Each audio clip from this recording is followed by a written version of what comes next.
In the world of pro sports, the difference between a record-breaking season and total scandal can be as thin as a whispered secret and a six-figure Venmo payment nobody admits exists. Because sometimes the real game isn't played on the field, it's played in hidden group chats, offshore bank accounts, and the quiet moments when even the biggest star wonders, how much is my soul worth today? Trey Clayton never imagined the empire he'd built could start cracking from the inside. At 34, he was a star wide receiver of a football club in Dallas, a name that echoed in stadiums and sports bars coast to coast. He had it all: the fat contracts, the luxury cars lined up in his glass-walled garage like trophies, and a lakefront mansion with more rooms than he could count. Even the air he breathed felt expensive. On the surface, he was living every kid's dream. ESPN couldn't get enough of his highlight reels. Sponsors fell over themselves to slap his face on billboards. The local press called him Mr. Mustangs. But behind the curated Instagram photos and million-dollar smile, the cracks were spreading. It was a Tuesday afternoon when the first real tremor hit. Trey was sitting in the team's state-of-the-art film room, a place that usually made him feel unstoppable. The massive screen flickered with replays from last Sunday's game, one he'd practically won single-handed. But he couldn't focus. He was too busy replaying the conversation he'd overheard in the executive suite that morning. "It doesn't matter what he's done," one of the suits had said, voice low and dismissive. "He's too expensive. Trade him off. Get rid of those incentives. The cap space is worth more." The words felt like a punch to the ribs. It didn't help that his agent, Lyle, was dancing around the truth every time Trey demanded answers. "They're considering their options," Lyle had stammered over the phone. "You know how it is. Business is business." Business, Trey thought bitterly, was a polite way of saying betrayal. That night, the mansion was too quiet.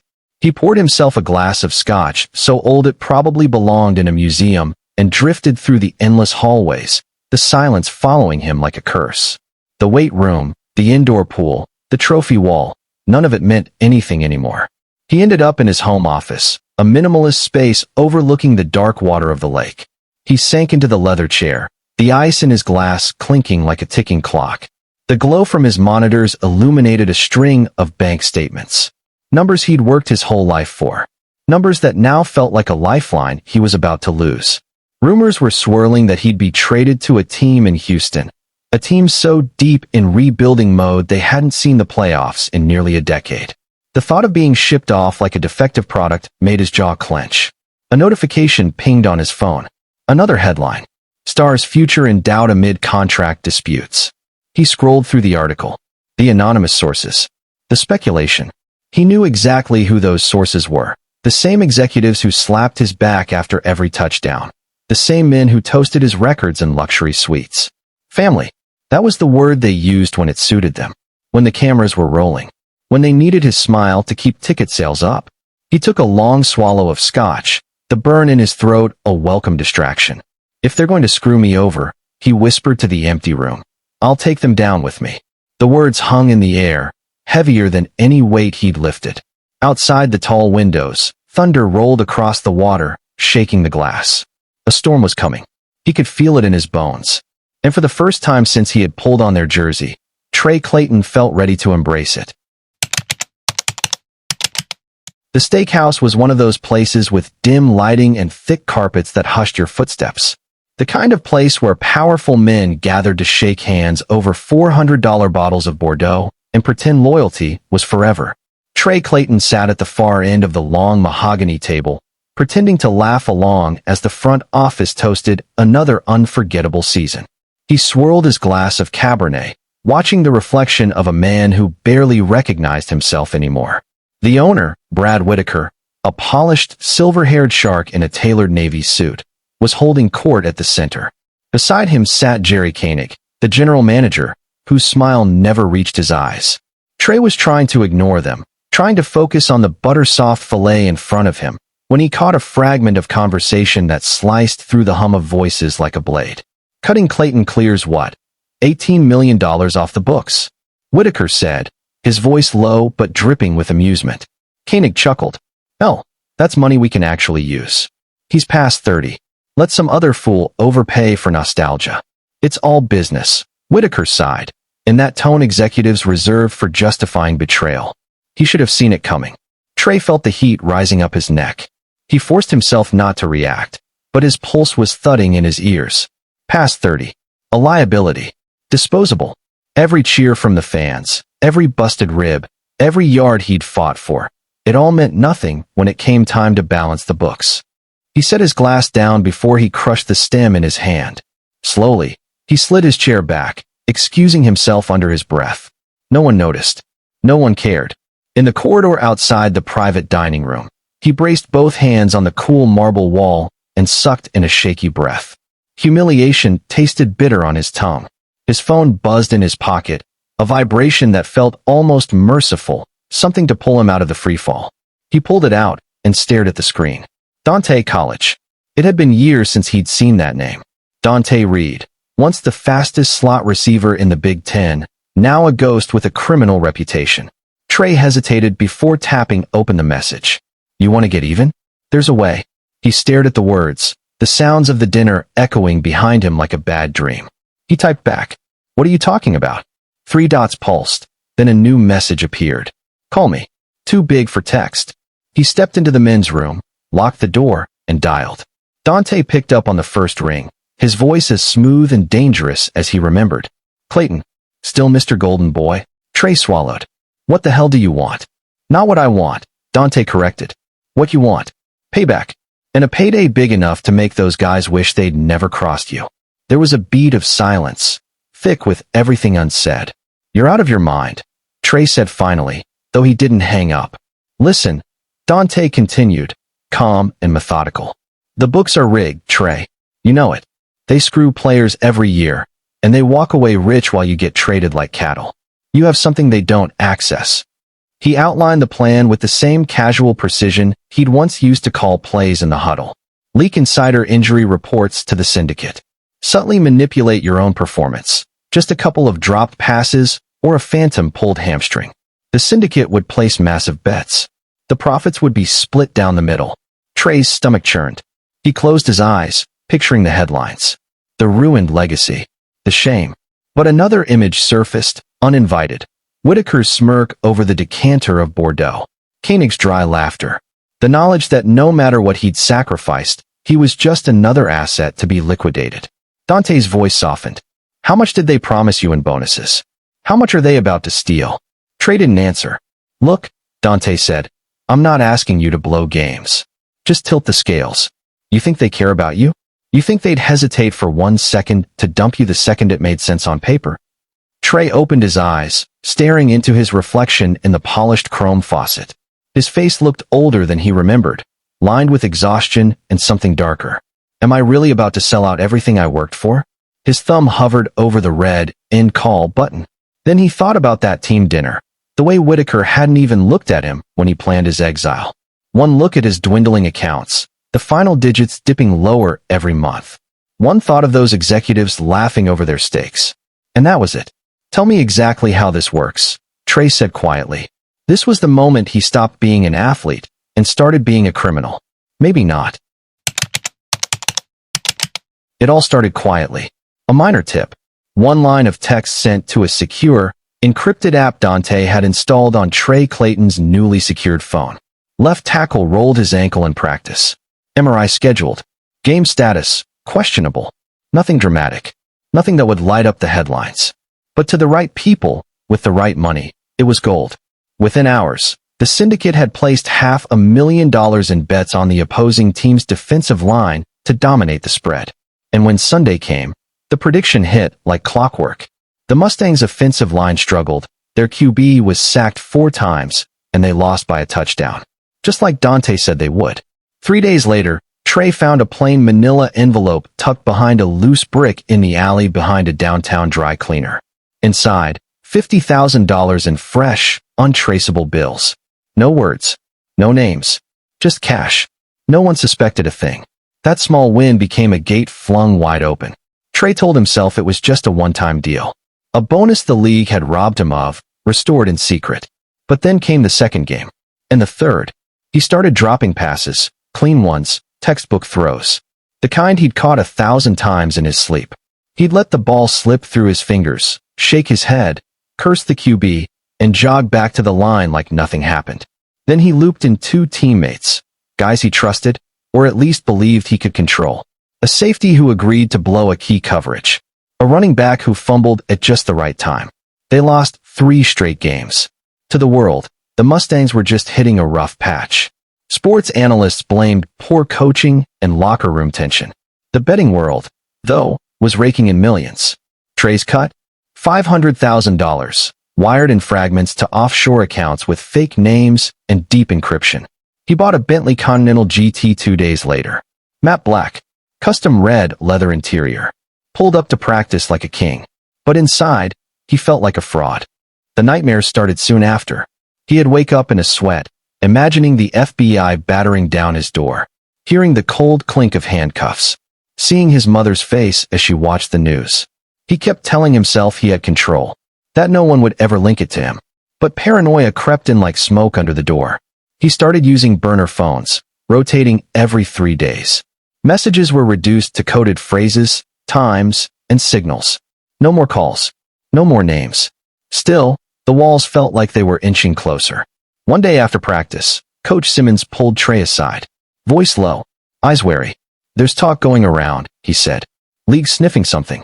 Odd betting lines. Weird performance dips. They're watching. Trey forced a calm smile, but his palms were slick with sweat. Talk's cheap, he muttered. Let him watch. But that night, he didn't sleep. Then came the journalist. She was slick, smart, wore black leather boots, and had a notepad that never left her hand. Emily Torres, from The Athletic, said she was doing a feature on veteran players and team culture. But her questions dug too deep, too fast. 3 drop passes in a single game. What's going on, Trey? She asked during a media day scrum.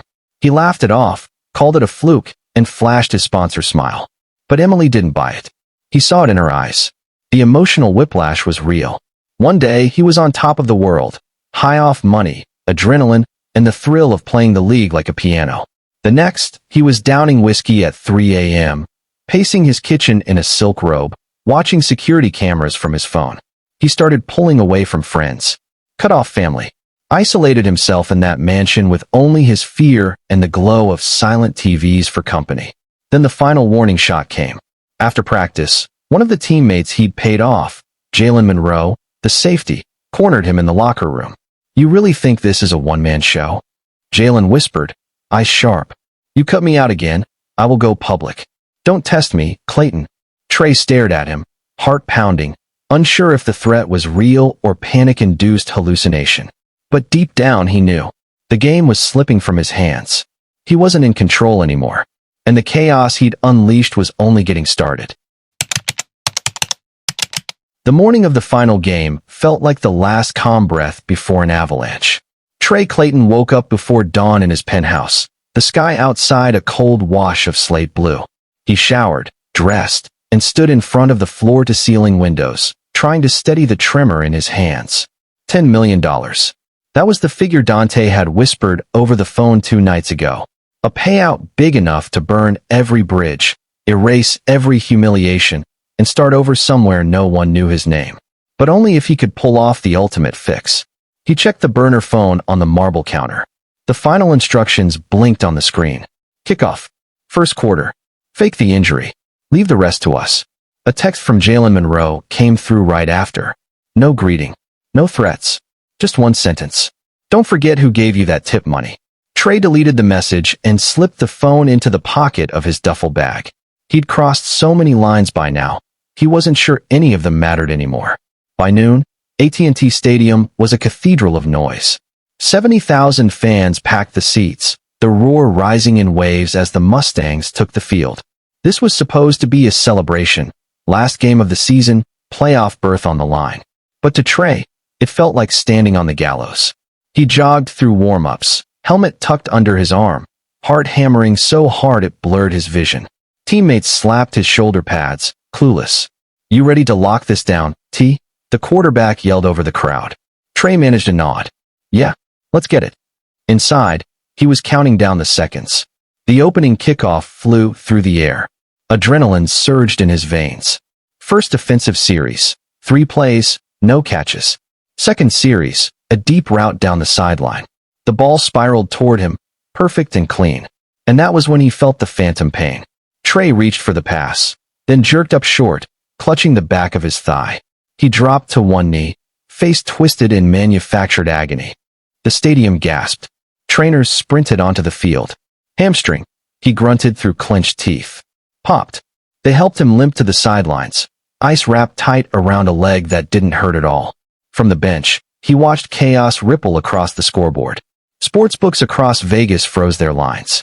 Commentators speculated in frantic voices. This could be a season-ending injury, folks. Huge implications for the spread. He felt the bile rise in his throat. The first quarter ticked away. He kept his helmet off, eyes fixed on the turf, hands trembling. He could almost taste the payout, $10 million, waiting in digital accounts offshore. Then, like a thunderclap, everything changed. A security guard jogged over, face grave. "Clayton, Coach Simmons wants you in the locker room." Now. Trey's stomach hollowed. He followed the man down the tunnel, each step heavier than the last. Inside, the locker room was eerily empty. Just Coach Simmons, the GM Jerry Koenig, and two men in suits he didn't recognize. "Sit down," Simmons said quietly. Trey's pulse roared in his ears. He sank onto a bench. Koenig held up a phone. The screen turned toward him. Breaking news. NFL star at center of massive betting scandal.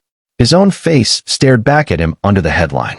Beneath it, the crawl read, "Anonymous source provides evidence linking Trey Clayton to syndicate manipulation." Everything slowed to a crawl. The walls pressed closer. He saw the last few months play in his mind like a broken reel. The envelopes of cash, the burner phones, the late-night calls, the games thrown away. And above all, Jalen Monroe's cold stare. "Don't forget who gave you that tip money." His voice sounded far away, almost childlike. That's not." Simmons shook his head, his jaw tight with disgust. "They have betting records. Transfer logs. Witness testimony." Trey's vision blurred. Panic clawed up his throat, suffocating. Guilt poured over him in a choking wave. He'd thought he was the one pulling the strings.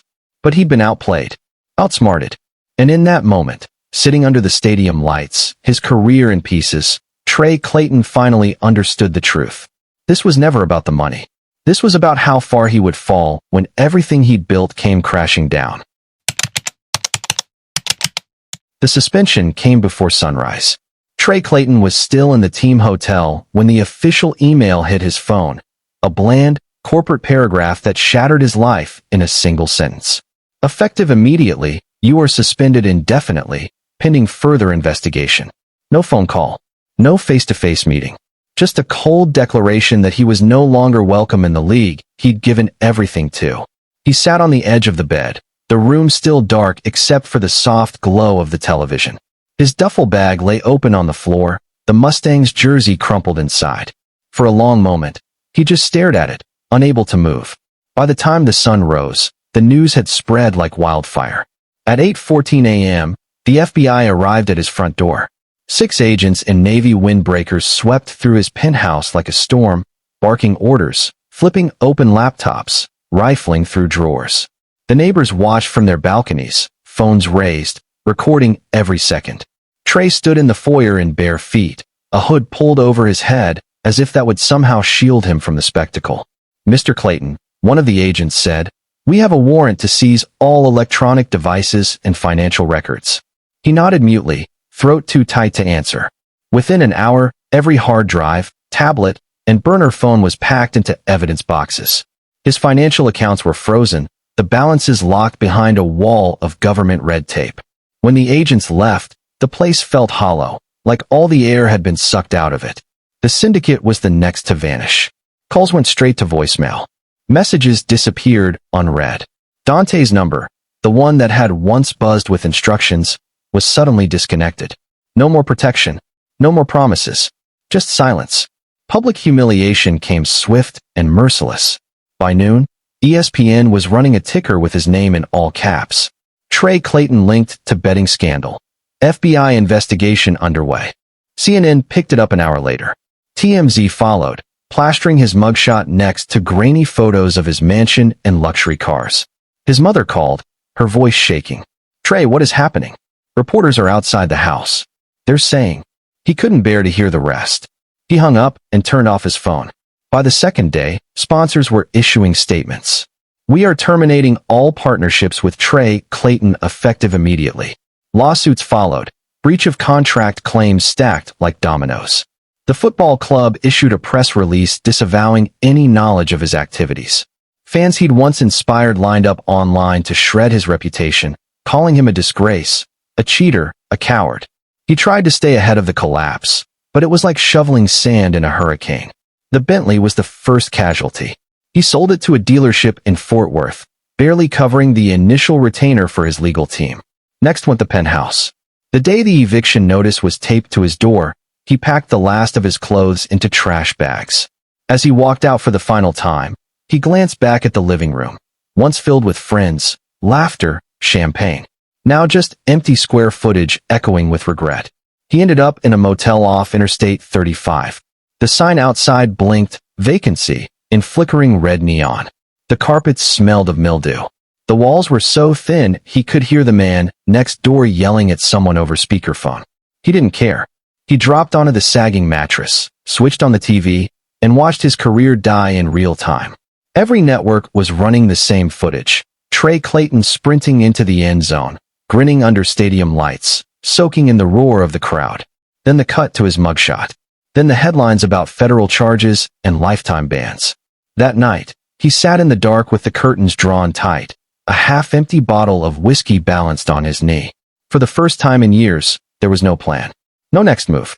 The revenge he'd dreamed about, the payday, the satisfaction of watching those executives squirm, had dissolved into something far uglier. All that was left was the silence, and the bitter understanding that in trying to ruin them, he'd only destroyed himself. The courtroom was silent when Trey Clayton stood to hear his sentence. 3 years in federal prison. It was almost merciful compared to the maximum he could have faced. The plea deal his lawyers negotiated was thin salvation, an agreement to spare the league a full public trial and to name names where he could. But it didn't feel like mercy. It felt like a curtain closing on everything he had ever been. He didn't flinch as the judge read the terms. Didn't look at the rows of reporters scribbling every word. Didn't let himself search the gallery for the faces of people he'd disappointed. When the gavel fell, it sounded like the final note of a funeral march. On his last morning as a free man, he sat alone in a holding cell, the county seal embossed on the wall opposite his cot. His lawyer had left hours before. The guards were changing shifts. The $10 million he'd risked everything to steal was gone, seized by the government, frozen in accounts he'd never access again. The club had issued their final statement. Trey Clayton has been banned from the National Football League for life. No ceremony. No goodbye. Just a race. The first day at the federal facility felt like being lowered into a pit. He was stripped of his designer clothes, handed a beige uniform, and assigned inmate number 457992. No one cared who he had been. He was no longer a wide receiver. No longer Mr. Mustangs. Just another inmate with a ruined name. Some nights, he lay on the narrow bunk, staring at the ceiling until dawn bled through the narrow window. The quiet was the worst part. Too much space for memory to unspool. He'd remember the roar of the stadium, the feel of the football in his hands, the way the grass smelled under the lights. He'd remember the moment he decided that revenge mattered more than honor, more than his career, more than the people who loved him. One afternoon, after the yard cleared out, he sat alone at a metal table, voice low as if he were narrating to an invisible audience. Revenge felt good for about 5 minutes. He rested his palms flat against the cold tabletop. Then it cost me everything. His breath shuddered in his chest, but he didn't look away from the truth of it. If you asked him why he did it, why he let bitterness drive him to torch the life he'd built, he wouldn't have an easy answer. Maybe it was pride. Maybe it was desperation. Maybe it was just that he couldn't stand the idea of losing without taking someone else down, too. On the final page of the story, he looks straight at you. His eyes are tired. But there's something else there, too. Something that almost looks like a dare. If you knew you could burn the people who wronged you and walk away rich, would you do it? His voice echoes off the concrete walls, the question trailing into the quiet like smoke. The last shot freezes on his face. Older, hollowed out, but still recognizably the man fans once worshipped. Then the image fades into footage of the Super Bowl he will never play again. Confetti rains down. A quarterback lifts the Lombardi Trophy. Thousands of fans cheer, oblivious to the man whose choices cost him everything.